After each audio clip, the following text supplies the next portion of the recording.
Video ini adalah lanjutan dari yang ini, yang akan menceritakan seksi 9 dan 10. Jadi mari buka tirainya. いつだって何千何万何億回でも間違え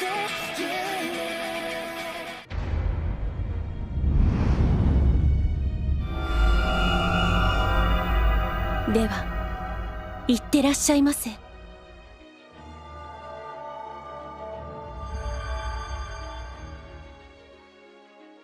Adegan dibuka dengan mereka berbagi informasi. Dimulai dari Masu. Nama asli Irene adalah Lilith, yang dalam beberapa tradisi, dia adalah istri pertama Adam. Tapi Masu gak anggap dia musuh, melainkan masalah yang harus dihadapi. Sekarang giliran Kadok. Mereka dapat tugas dari Ahsoka, mengawal 2 orang menuju neraka.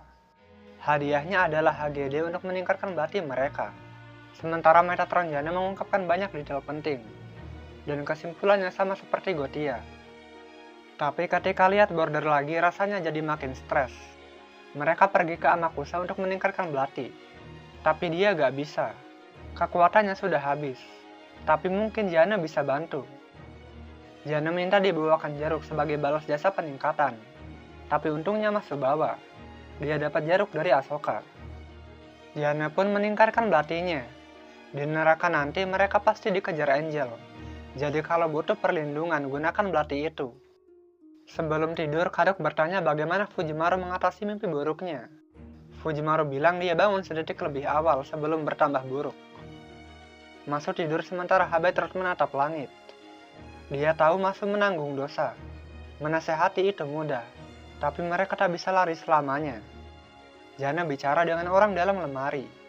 Rupanya dia servan yang sangat lemah, yang bahkan gak bisa ngalahin Angel peringkat 9.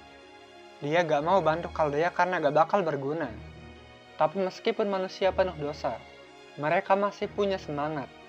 Seberapa jahatnya mereka, seberapa beratnya hukuman mereka, mereka berjuang dan lari sampai akhir. Karena itulah kehidupan berharga.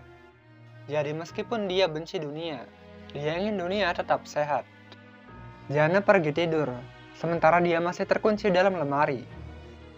Di tempat lain, Kadok bermimpi. Dia melihat pengurus jenazah melempar mayat. Dia mendekati makam dan melihat mayat itu. Rupanya itu adalah mayat dari staf Caldea yang dia bunuh, terutama yang ketutup es. Masu bertemu Romani dalam mimpi. Jarinya diperban karena dipatahin Beryl. Dia dihukum masa percobaan selama seminggu. Tapi meskipun Masu jadi korban, dia gak ngecap Beryl sebagai musuh. Mashu wa sou ja nai nda ne. 敵味方の区別をすることを避けている。そして敵であったとしても君は取り乱すことなく振る舞えるだろう。それは求められている最善の振る舞い、そう言えるかもしれない。でもこれだけは覚えておいてほしいんだ。戦いはどんな心にもある。どうかそれを忌避しないで。あなたの胸の空白が自分だけの戦う理由に埋められた時、英霊ゲラハットは再びあなたに全てを託すでしょう。 Itu sama seperti perkataan Lilith, dan dia gak bisa bantah sama sekali. Maris Buri bilang bahwa Masu pantas jadi pahlawan karena kemurniannya. Pemanggilan servan dipengaruhi banyak faktor, seperti bakat, kecocokan, kepribadian, keyakinan, semua hal dari pemanggil bersatu untuk memilih servan. Begitu juga dengan servan yang milih masternya.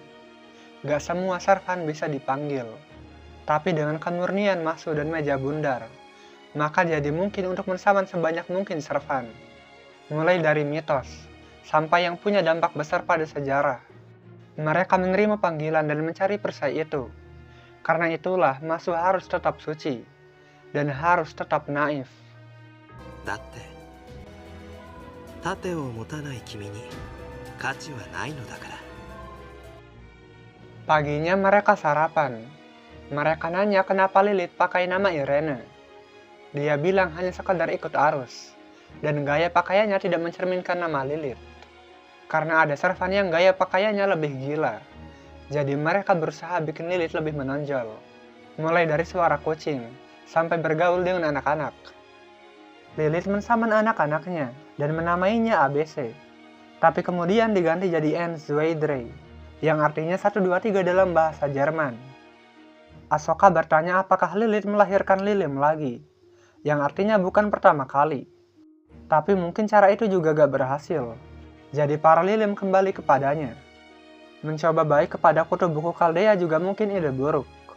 Jadi mereka akhiri diskusi konyol ini, dan mulai pergi ke neraka. Sementara Lilith akan pergi dengan Ahsoka. Tapi kalau dia bersikap buruk pada Masu lagi, maka dia harus siap dibunuh Chakravartin. Mereka naik bis untuk ketemu klien. Masu merasa dia lebih kuat setelah bertempur dengan para Angel. Bahkan Lilith mengakuinya. Tapi dia gak akan buang perisainya, karena nyawa Fujimaru dan Kadok bergantung padanya. Mereka bertemu klien yang namanya adalah Selina dan Staluzio. Masu nanya apa hubungan mereka berdua, tapi mereka bilang hanya teman. Adapun alasan mereka pergi ke neraka adalah karena capek berdoa dan gak betah lagi di sini. Tapi daripada ketahuan malaikat dan dikirim paksa, lebih baik kalau mereka langsung ke neraka.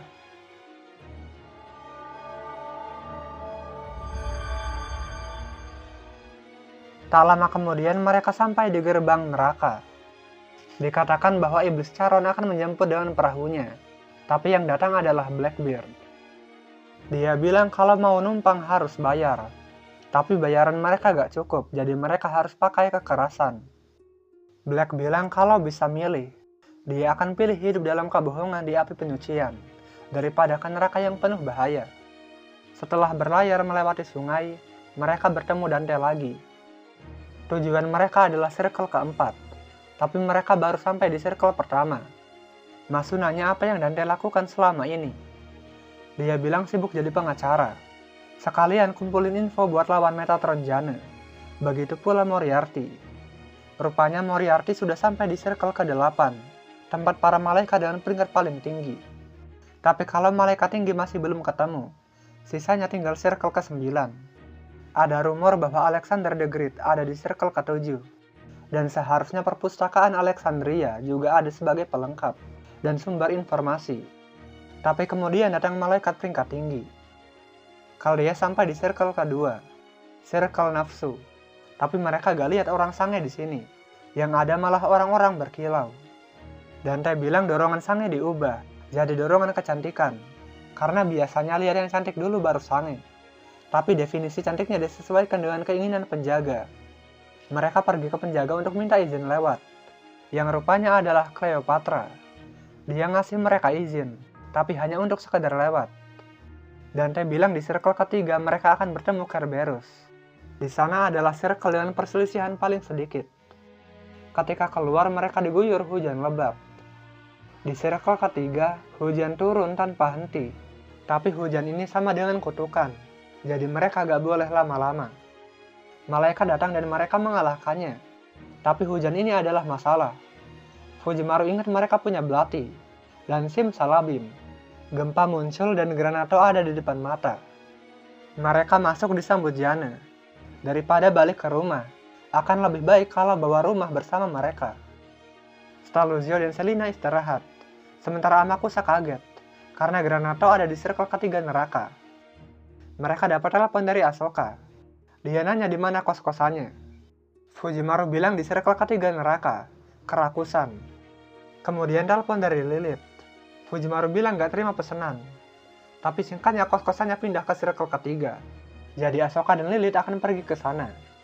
Amakusa bilang kalau mau keluar, mereka butuh payung. Dan yang bisa bikin payung anti kutukan adalah Jana. Mendengar itu, Jana ingin nembakin slot beam lagi. Tapi Fujimaru bilang tunggu sampai request selesai. Untuk sekarang bersihkan air hujan dan makan. Dan kita sudahi saja sampai sini. Kalau ada yang mau nambahin silahkan ketik di komentar.